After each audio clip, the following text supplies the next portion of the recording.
शेठ पाटील, एकनाथजी मोगाशी, शंकरजी पाटलांच्या नंतर भगवान पाटील, शत्रुघ्न पाटील, प्रभाकर मडवी, महादेव जाधव, दत्ता पाटील, धनाजी पाटील, किसन जाधव, तुकाराम जाधव, सावलाराम पाटील, जगन पाटील, ज्ञानेश्वर इंदारकर, चंद्रकांत इंदारकर, वसंतजी मुकादम, वसंतजी मडवी, सावंत पाटील, हरेश मोकासी आणि ज्या समाजसेवकांनी या परिसरामध्ये काम केले ते दिवंगत झालेले माजी नगरसेवक कैलासवासी हरिश्चंद्र मुकादम, माजी नगरसेवक कैलासवासी संतोष पाटील, माजी नगरसेवक अनंत भोईर, या परिसरामध्ये अतिशय श्रम करणारे समाजसेवक कैलासवासी पांडुरंगबुवा जाधव, कैलासवासी बालकृष्ण पाटील, कैलासवासी सखाराम जाधव, कैलासवासी किसनबुवा जाधव, कैलासवासी रतन पाटील आणि जमलेल्या उपस्थित बंधू भगिनींनो, म्हणजे ठाणे जिल्हा परिषद बरखास्त होऊ नये, त्यावेळेच्या मिठालाल यांचं अध्यक्षपद जाऊ नये म्हणून तांत्रिक गोष्टी करता ही 14 गावं जिवंत ठेवली आणि त्यानंतर ठाणे महापालिका त्याच्या अगोदर सीमांकन झालं आणि ठाणे महापालिकेपासून हा परिसर दूर ठेवला गेला. हा ठेवला गेला, राहिला नाही. मी मिठालाल जयंतीचा उल्लेख करतो म्हणजे तो अख्खा इतिहास मला माहिती. कालांतराने नवी मुंबई महापालिकेची स्थापना झाली 1992 साली. त्यावेळेला या 14 गावाचा समावेश नवी मुंबई महापालिकेमध्ये केला गेला. त्यावेळेच्या तत्कालीन असलेल्या समाजसेवकांनी ही गावं नवी मुंबई महापालिकेत जाऊ नये कारण टॅक्स जास्त भरावा लागेल म्हणून आंदोलन केलं, मोर्चा काढला. सुभाष भोईरनी सांगितलेली गोष्ट 100% खरी आहे. मी त्याला बोललो होतो की या 14 गावच्या प्रत्येक गावामध्ये रस्ते न्या, प्रत्येक गावामध्ये समाज मंदिर बांधा, त्या ठिकाणी पाण्याकरता जमिनी खालच्या टाक्याना वरच्या टाक्या बांधा, पाणी पुरवठा करून घ्या, नंतर मग तुम्ही हलूच निघून जा. मी चुकीचं बोललो होतो का? हेच हलूच निघून जा आणि तुम्हाला त्याला मदत करेल. पण कधी की नवी मुंबई महापालिकेच्या पैशातून काही पैसा 14 गावाकरता वापरला जावा ही माझी मनातली इच्छा होती. त्याला गावं निघाली. नवी मुंबई छानपैकी पुढे पुढे जात राहिली आणि नंतर मग लक्ष्मण पाटील आणि त्या सर्व लोक माझ्याकडे 14 गाव संघर्ष समिती, तर मीच सांगितले संघर्ष काढून टाका. लक्ष्मण बरोबर, मी त्याला सांगितलं की 14 गाव विकास समिती करा. संघर्ष म्हणजे आयुष्यभर संघर्ष करायला लागेल, विकास म्हणजे प्रोग्रेस निश्चितपणे होणार. आणि त्यावेळेला मी त्यांना सांगितलं की नवी मुंबई महानगरपालिकेमध्ये हा ठराव पास करून गेली. लक्ष्मण आठवतं ना, पण अटीवर या डोंगराला, पारशीच्या डोंगराला बोगदा पाडला पाहिजे. अट नंबर 1, त्यावेळेला 500 कोटी रुपये मागितले होते. हे जे सरकारी जमिनीवर अतिक्रमण केलेले दूर केलं पाहिजे. करायचं का नाही करायचं? या ठिकाणी जे कुर्ल्याचे भंगारवाले आले त्या व्यवसायाविषयी आमचं काय म्हणणं नाही. या देशामध्ये कुठल्याही धर्माचा, जातीचा, पंथाचा, वर्णाचा माणूस कुठे जाऊन त्यांनी कट्टाने कायद्याच्या चौकटीमध्ये आपली प्रगती करावी. पण तुम्ही जर त्या ठिकाणी कंपनीतलं आणलेलं ऑइल या ठिकाणी जाळणार असेल आणि ते ऑइल जमिनीत जाऊन आमच्या गावच्या विहिरीचं पाणी खराब होणार असेल, लोकांची शेतीभाती जर बर्बाद होणार असेल, ते थांबायला नको. त्यावेळेला मी ह्या अटी घातल्या होत्या. या गावांचा समावेश करताना या पर्यावरणाच्या अनुषंगाने सुभाषने उल्लेख केला की मी 2दा पर्यावरण मंत्री झालो. Air pollution, water pollution, noise pollution, हवेचं प्रदूषण, पाण्याचं प्रदूषण आणि आवाजाचं प्रदूषण, या तिन्ही गोष्टी माणसाला म्हणजे मानवी जीवनाला हानिकारक आहेत. आणि ज्या वेळेला या गोष्टी ज्याला केल्या गेल्या, मी निश्चितपणे बोललो ना, मी विरोध केला तो त्या सात्विक जण तुम्ही पैसे द्या. आता खरं म्हणजे राजकारणात आता महायुती आहे म्हटल्यानंतर बोलायची इच्छा नव्हती, म्हणजे मी बोललो. उपमुख्यमंत्री, तत्कालीन मुख्यमंत्री यांचा चिरंजीवाचा कल्याण लोकसभा मतदारसंघ, बरोबर आहे ना, त्याच्यातला कल्याण ग्रामीण, त्याच्यातली 14 गावं. बाब अशी आहे की तुमच्या अगोदर 3दा पालकमंत्री हा गणेश नाईक होऊन गेलेला आहे. काय बोलते, हलक्यात घेऊ नका, टांगा पलटी घोडे फरार. मग तुम्ही लोकांना हलक्यात घेता चालतंय का?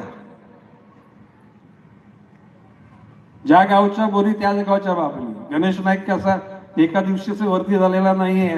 गणेश नाईक रक्ताचं पाणी केलेलं आहे, संघर्ष केलेला आहे. आणि अशा परिस्थितीमध्ये त्यावेळेला 14 गाव समावेश केली. जगन्नाथ पाटील साहेब आम्हाला विचारलं पण नाही. मंत्रालयात बैठक झाली, फरमान निघालं. अरे म्हणलं ज्या निघालं, अरे वा अरे वा वा. म्हटलं फार, ज्याला तुम्ही दुसऱ्यांचं हलक्यात घेऊ नका बोलतो, मग तुम्ही दुसऱ्याला हलक्यात घेतलेलं चालतं का? आमचे हात साफ आहेत, मन साफ आहे. कुठल्याही प्रकारचा भ्रष्टाचारामध्ये गणेश नाईक डुबला नाही.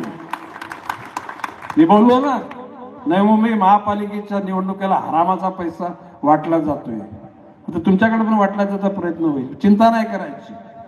मी तुम्हाला सांगतो, पडणाऱ्या मतापैकी 65% मतं आपल्या 4 उमेदवारांना पडतील. 65% मतं, 35% मतं. तिकडे पण तीच परिस्थिती, इकडे पण परिस्थिती तीच राहणार आहे. मी शब्द देतो, या गावांचा पाणी पुरवठ्याचा बंदोबस्त केल्याशिवाय गणेश नाईक शांत बसणार नाही. मोरबे धरण स्वतःच घेतलं आम्ही. कर्जत तालुक्यामध्ये जे 2 धरणं बांधली जात आहेत, 1,000 MLDची, त्याच्यापैकी एका धरणामधून 500 MLD पाणी बुक करून टाकलं मुंबई करता. गरज पडली तर तिथलं पाणी पाईपलाईन इथं आणू, MIDCचं पाणी बंद करून टाकू. ज्याला 2050 पूर्वीपर्यंतचा बंदोबस्त केलेला आहे.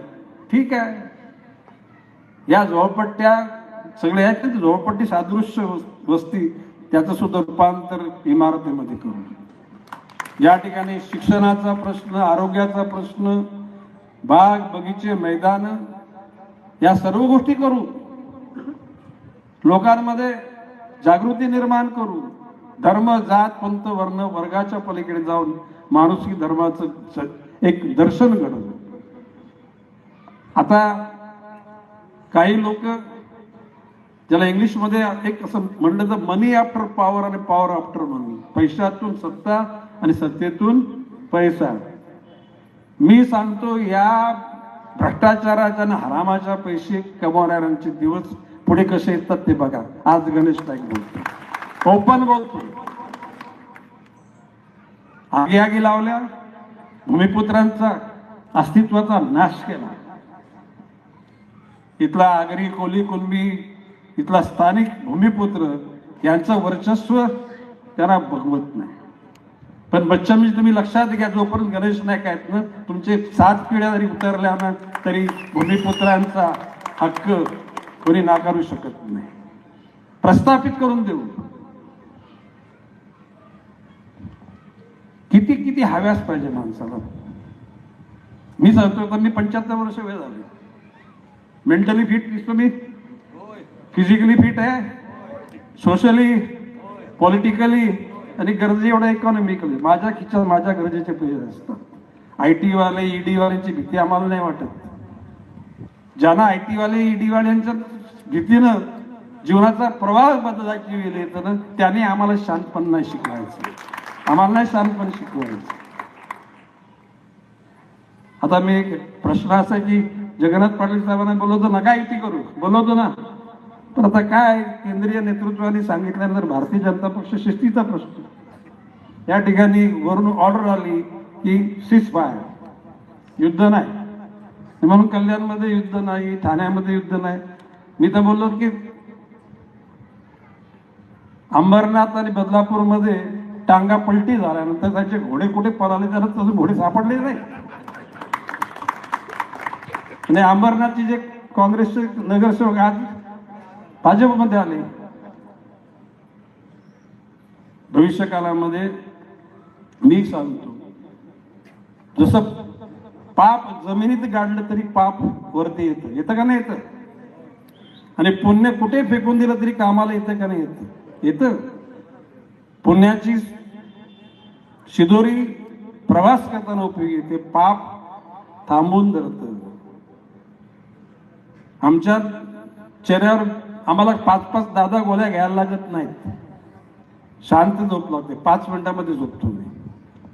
काही लोकांना झोप येत नाही म्हणून वरती एक गोळी, परत रात्री 12 वाजता एक गोळी, 3 वाजता गोळी. अरे असं गोळ्या खाऊन जिंदगी काढायची का? म्हणून मी तुम्हाला एकच सांगेन, या 14 गावाचा विकास ही जबाबदारी आमची सर्वार्थानं. आता सुभाष भोईर टॅक्सचा विषय काढला, अरे 2000 पासून आतापर्यंत 1 पैसा टॅक्स वाढवलेला नाही, आणि आज शब्द देतो की पुढच्या 20 वर्ष घरपट्टी पाणीपट्टी वाढणार नाही वाढणार. आणि आम्ही गणेश लागले शब्द दिला की जीवाच्या आकारांताने पुरा करणार. नवी मुंबईची परिवहन सेवा, नवी मुंबईच्या नागरिकांना, सिनियर सिटीजनला फुकट आहे, माहिती आहे तुम्हाला का नाही?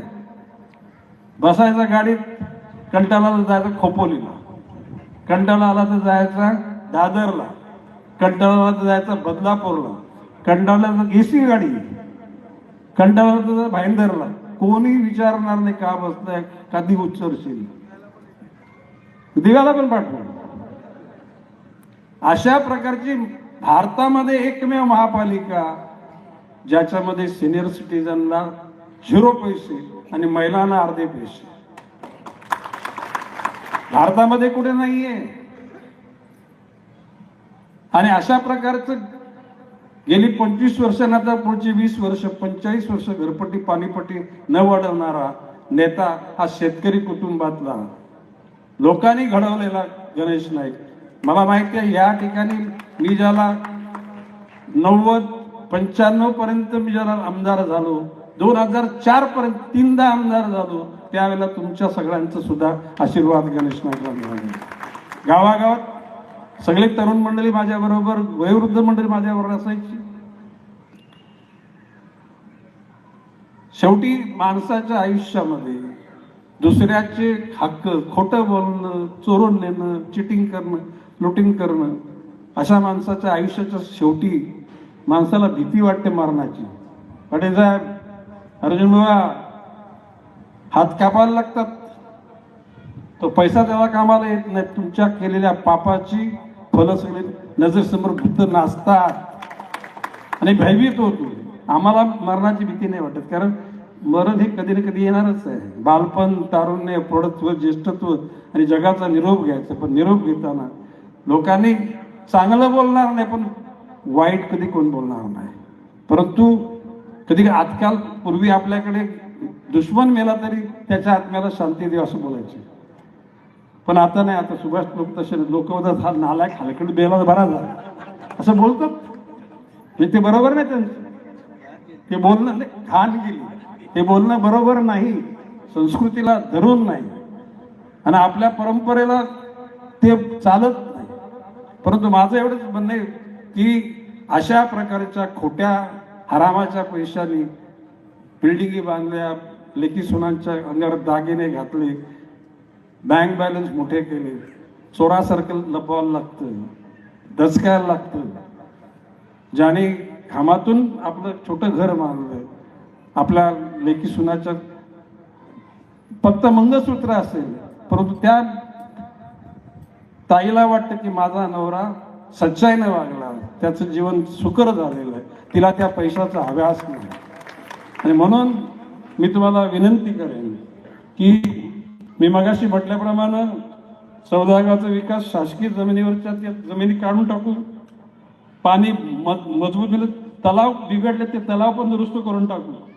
खेळासाठी मैदान, व्यायामशाला, समाज मंदिर, अग्री भवन पण इथे बांधू. त्या ठिकाणी अग्री भवन बांधू. का नाही बांधायचं? बांधायचं. व्यायामशाला बांधू, गार्डन, वारकरी भवन पण बांधू. आणि 14 गावच्या तरुणांच्या नोकऱ्या गेल्यात ना, त्याची लिस्ट माझ्याकडे द्या. महापालिका दुरुस्त सुरू होईल त्यावेळेला त्याची रवानगी त्या ठिकाणी करून टाकू. नुसते त्याच लोकांना नाही तर तरुण जे लोक असतील त्यांना रोजगार आणि धंद्यासाठी सुद्धा संपूर्ण यंत्रणा राबवू. तुम्ही तुमचं कर्तव्य पूर्ण करा. 16 तारखेला हे 4चे 4 लोक तुमच्या सगळ्यांचं साक्षीनं